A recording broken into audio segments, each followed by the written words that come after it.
Assalamualaikum warahmatullahi wabarakatuh, Mitra Muslim. Waalaikumsalam. Iya, alhamdulillah pagi hari ini bisa jumpa kembali Mitra Muslim membersamai Anda tentunya dalam program Ranah Publik. Ya, di pagi hari ini Mitra Muslim sebagaimana sudah kita sampaikan tadi di awal ya sebagai opening. Betul. Tema kita pagi hari ini sesuai yang tertulis di channel YouTube Suara Muslim TV yang sudah Anda saksikan pagi hari ini, yakni ditolak ramai-ramai. Bisakah Undang-Undang Cipta Kerja atau UU Ciptaker Omnibus, dibatalkan? ya? Insya Allah bisa. Sudah yakin, berarti sudah terjawab. Nih. Baik, kita akan bahas tentu saja Mitra Muslim bersama Anda dan juga narasumber kita, dosen Fakultas Hukum Untak Surabaya, Dr. Hufron SHMH. Insya Allah sudah tidak asing lagi untuk Anda kita bahas bersama. Assalamualaikum, Pak Hufron. Waalaikumsalam warahmatullahi wabarakatuh, Mbak Ais, Mas Raga, Mitra Muslim. Kabar baik ya Pak Hufron pagi ini? Alhamdulillah, kabar baik, sehat Mas. Alhamdulillah. Panjenengan berdua. Alhamdulillah sehat semua di sini. Alhamdulillah, harus semangat membahas ini Pak. Oke, siap. Baik, sebelum kita mengarah pada apa yang bisa dilakukan ke depannya ketika ditolak rame-rame untuk Undang-Undang Omnibus Law ini, apakah Pak Hufron menilai pengesahan ini dari Omnibus Law ini terkesan buru-buru, dikebut, kemudian juga ada dalam tanda kutip otoriter? Pertama, bismillahirrahmanirrahim. Pertama, saya ingin meluruskan dulu soal istilah pengesahan. Jadi tanggal 5 kemarin itu adalah namanya persetujuan bersama. Persetujuan bersama. Ya, jadi ini setback sedikit. Jadi rancangan undang-undang ini diajukan oleh Presiden kepada DPR, kemudian Presiden dan DPR itu membahas bersama.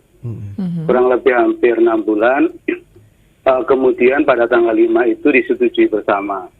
Kalau disetujui bersama DPR dan Presiden, maka pimpinan DPR akan menyampaikan kepada Presiden untuk disahkan. Paling lama 30 hari itu sudah harus disahkan oleh Presiden. Maksudnya harus ditandatangani Presiden sebagai bentuk pengesahan. Kalau 30 hari itu Presiden tidak mengesahkan, tidak tanda tangan, maka automatically by law itu sah menjadi undang-undang dan harus kemudian dituangkan dalam lembaran negara. Jadi intinya ini belum disahkan, tapi sudah disetujui bersama untuk kemudian oleh pimpinan DPR RI diajukan kepada Presiden untuk disahkan. Jadi ini belum pengesahan, tapi ini persetujuan bersama. Gitu Mbak Ais, Mas Raga. Baik. Alhamdulillah berarti ya. Berarti masih bisa ini ya. Masih ada harapan untuk yang menolak itu? Biasanya kalau umpama ini sudah disetujui bersama, itu nggak bisa ditarik Mas Raga, Mbak Ais. Bisa ditarik kalau itu sedang dalam pembahasan bersama.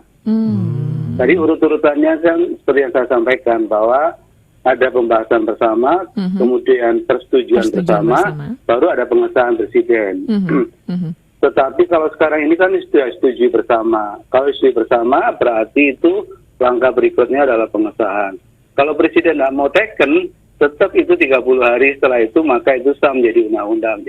Jadi kesempatan untuk menarik tidak bisa, kecuali pada saat pembahasan bersama sebuah rancangan undang-undang, mungkin karena diprotes oleh banyak pihak, bisa saja kemudian disetujui bersama antara DPR dan Presiden untuk kemudian dicabut gitu, ditarik kembali kan. Kalau ini sudah masuk pada wilayah disahkan gitu.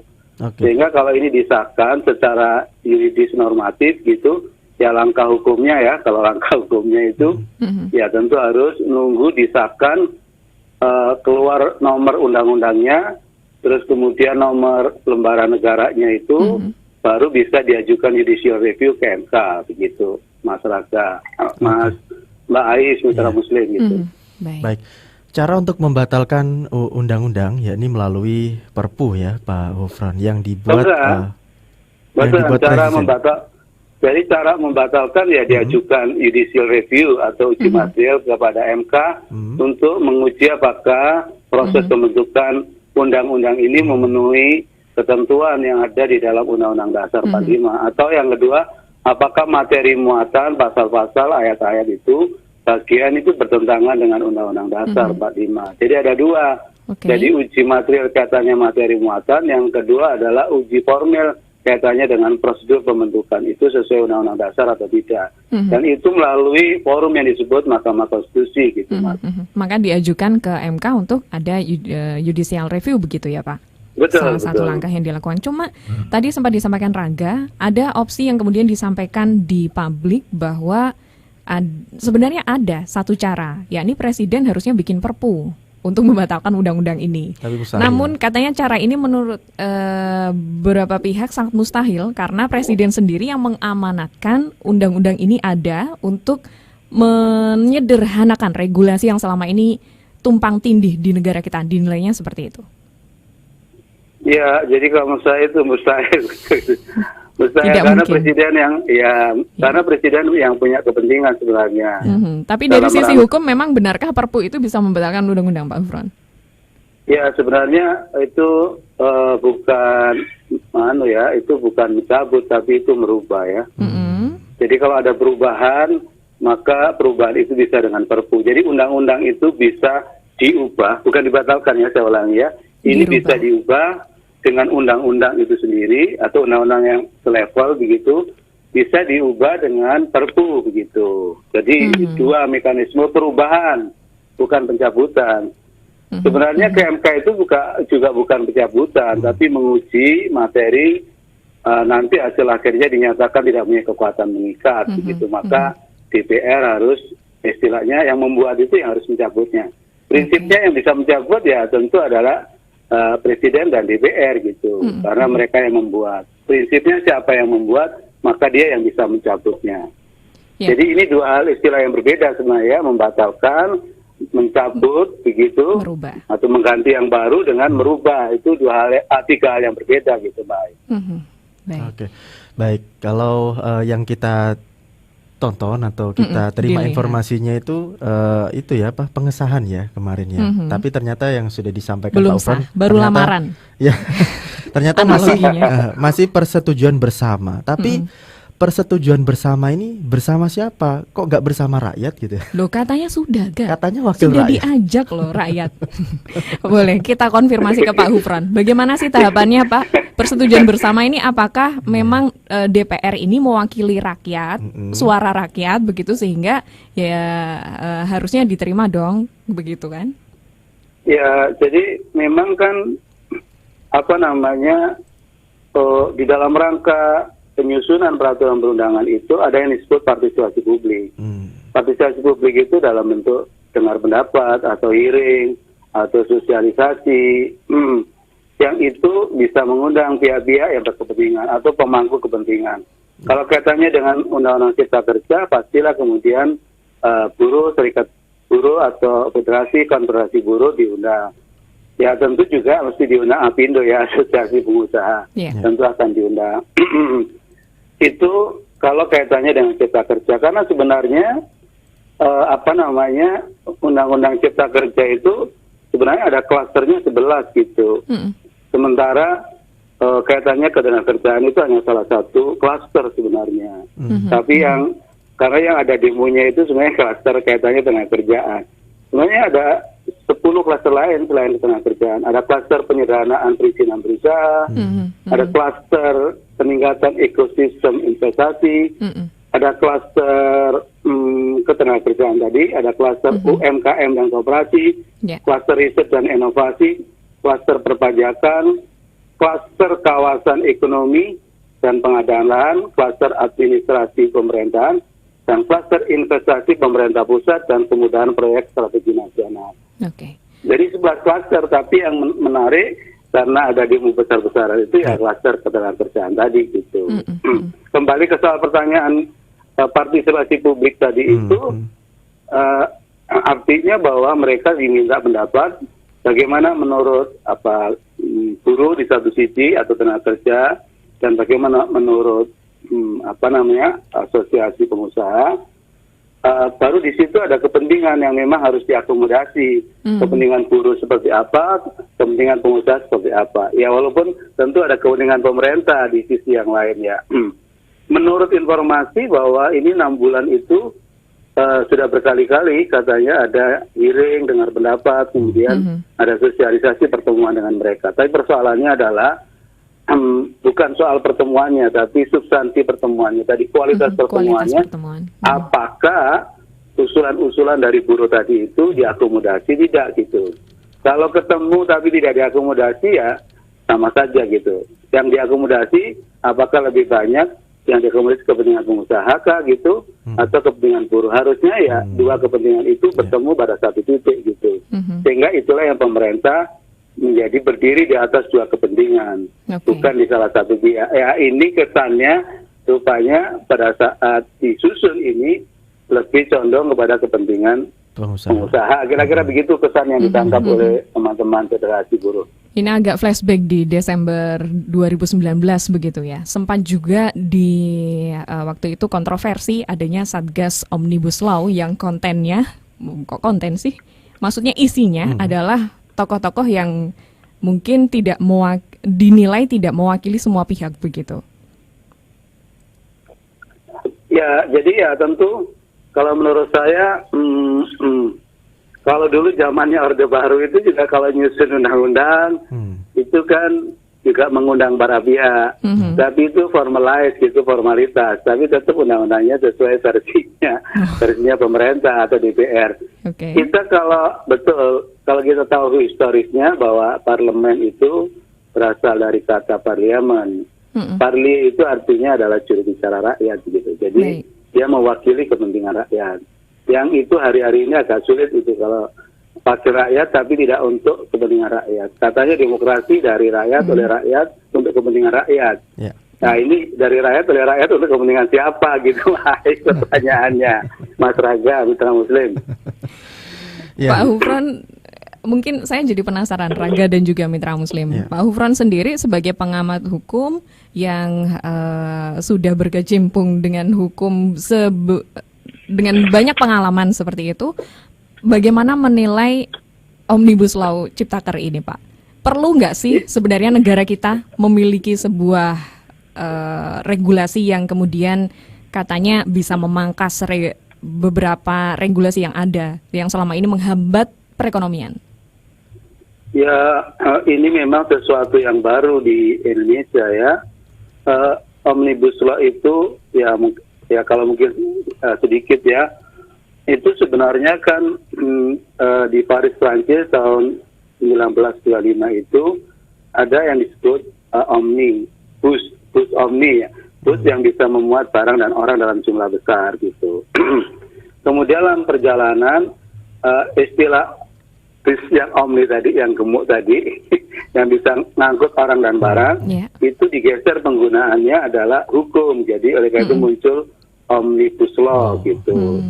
Jadi kemudian ada hukum yang di situ bisa memuat banyak peraturan perundang-undangan menjadi satu kesatuan gitu. Jadi ini mengkonsolidasikan, bahkan di situ juga merubah dan mencabut beberapa pasal di dalam sebuah undang-undang menjadi satu kesatuan. Yang itulah kemudian disebut sebagai, dulu disebut RUU Cipta Lapangan Kerja, disingkat Cilaka gitu. Terus setelah itu diubah lagi menjadi RUU Cipta Kerja. Nah enak rupanya gak ada cilakanya tadi. Kemudian Undang-Undang Cipta Kerja. Jadi ini memang undang-undang ini terus terang itu mengkonsolidasikan, merevisi, bahkan memang mencabut berbagai undang-undang yang lain gitu, yang begitu banyak, dengan harapan bahwa ini akan lebih efektif, akan lebih efisien gitu. Tetapi akan kemudian melahirkan kerumitan tersendiri. Bisa dibayangkan ada 11 klaster, ada hampir 900 pasal gitu. Nah itu amat rumit dan ini memang sesuatu yang baru dan itu memang tidak diatur di dalam Undang-Undang Nomor 12 Tahun 2011, junto Undang-Undang 15 Tahun 2019 tentang pembentukan peraturan perundangan. Jadi itu memang tidak diatur proses seperti itu di dalam Undang-Undang 12 Tahun 2019. Oleh karena itu, inilah yang kemudian tidak dipersoalkan oleh teman-teman federasi bahwa ini kan tidak diatur di dalam Undang-Undang 12 2011, Undang-Undang 15 2019 tentang metode atau cara Omnibus Law itu. Itu yang sekarang tidak dipersoalkan sebagai salah satu keberatan dari sisi model pembentukan peraturan perundangan. Di samping tadi materi muatan atau pasal-pasal yang dianggap bertentangan dengan Undang-Undang Dasar. Jadi kira-kira kalau pendapat saya tentu ya harus klaster mana gitu. Kalau kita mau bicara agak spesifik umpama klaster ketenagakerjaan. Kalau kita bicara soal perjanjian kerja waktu tertentu yang sekarang banyak diprotes pekerja itu kan ada batasnya gitu. Perjanjian kontrak itu 2 tahun, kemudian ditambah setahun, jadi 3 tahun. Tapi kalau di Undang-Undang Cipta Kerja itu tidak ada batas, digantungkan kesepakatan antara pengusaha dengan pekerja. Wah, bisa itu kalau seumur itu hidup ya. Suka-sukanya pengusaha itu. Juga alih-daya itu diatur di dalam undang-undang dan diatur juga ada di pasal berapa itu ya, sekitar pasal 60-an begitu. Dan itu juga diatur di dalam peraturan Menteri Tenaga Kerja soal kaitannya dengan alih-daya. Itu dibatasin, ada di 5 ruang lingkup. Soal jasa angkutan, kemudian soal security, keamanan, soal cleaning service, kemudian soal catering, kemudian soal satu lagi itu kaitannya dengan pertambangan. Jadi kalau di pertambangan itu ada jasa angkutan yang itu adalah diperbolehkan. Dan outsourcing itu adalah dibatasi pada bidang tertentu, begitu pada tidak semua bidang. Tapi sekarang ini di-loss gitu, maksudnya semua bidang bisa outsourcing gitu. Itu yang kemudian digantungkan juga soal kesejahteraannya itu pada tanggung jawabnya kesejahteraan, perlindungan, upah itu ada pada pengusaha alih-daya. Itu lagi-lagi juga kembali kepada ya kan tidak imbang gitu loh kedudukan antara pengusaha di satu sisi dan pekerja. Kalau diberikan kepada pengusaha keputusannya ya nanti akan tergantung kebaikan hati pengusaha itu. Sementara undang-undang harusnya mengatur itu untuk dalam rangka melindungi sebenarnya pekerja. Ini adalah beberapa contoh terkait dengan soal klaster tenaga kerjaan yang banyak diprotes, termasuk bicara soal tenaga kerja asing, yang dimana prosedurnya, kalau dulu kan ada 3 syarat, tidak saja RPTKA, tapi juga ada perizinan soal visa, untuk tinggal di Indonesia, kemudian kaitannya dengan macam-macam prosedur. Kalau sekarang nggak cukup TKA gitu, maksudnya itu lebih dipermudah penggunaan tenaga kerja asing. Sangat welcome. Walaupun ada yang menarik sebenarnya soal kaitannya dengan jaminan kehilangan pekerjaan. Jadi di satu sisi soal PHK kompensasinya itu turun dari 32 menjadi 25 kali upah, 19 kali tanggung pemberi kerja, pengusaha, 6 kali ditanggung pemerintah, tapi melalui jaminan kehilangan pekerjaan. Tapi teman-teman buruh minta dikembalikan undang-undang 32 kali upah gitu, istilahnya kompensasinya. Itu ada banyak ya Pak Hufron? Banyak sekali sebenarnya. Oleh karena itu teman-teman merasa bahwa ya kalau semua diserahkan kepada pengusaha, kebijakan itu ya tentu tidak equal ya, tidak sebanding, tidak setara, bisa baring-baring itu artinya. Sementara buruh lebih banyak memerlukan pada posisi status sosial ekonomi tidak imbang, maka ya tadi kalau tidak pemerintah mengatur di dalam undang-undang, ya tentu menurut saya menjadi tidak terlindungi gitu posisi buruh gitu. Baik. Ya, ini ada beberapa komentar di channel YouTube Suara Muslim TV ya Pak Hufron. Nanti akan kita bacakan satu persatu setelah jeda pariwara. Coba saya bacakan satu dulu. Nanti bisa ditanggapi Pak Hufron setelah jeda pariwara. Dari Bu Mei di Gresik ini, semoga bisa dibatalkan harapannya. Kalau memang tidak baik dan merugikan gitu kata beliau. Karena lebih baik dibatalkan dan semoga pemerintah bisa lebih bijaksana. Amin. Itu Masya harapan Allah, dari netizennya Suara Muslim sangat ramah dan baik loh ini. Bijak kalimatnya. Kalau kita lihat di medsos, waduh. Nggak karu-karuan. Nggak karu-karuan. Nanti kita akan bahas lebih lanjut ya Pak. Terima kasih untuk Anda mitra Muslim yang sudah mengapresiasi ranah publik di pagi ini. Kita undang untuk telepon di 0315624555 atau WhatsApp 0855300938 dan bisa juga langsung komen di channel YouTube Suara Muslim TV ya, komen di sini. Silakan Anda di sini kan? Iya, betul. Ya, di sini. Nah, ini mitra Muslim bisa langsung komen di channel YouTube Suara Muslim TV.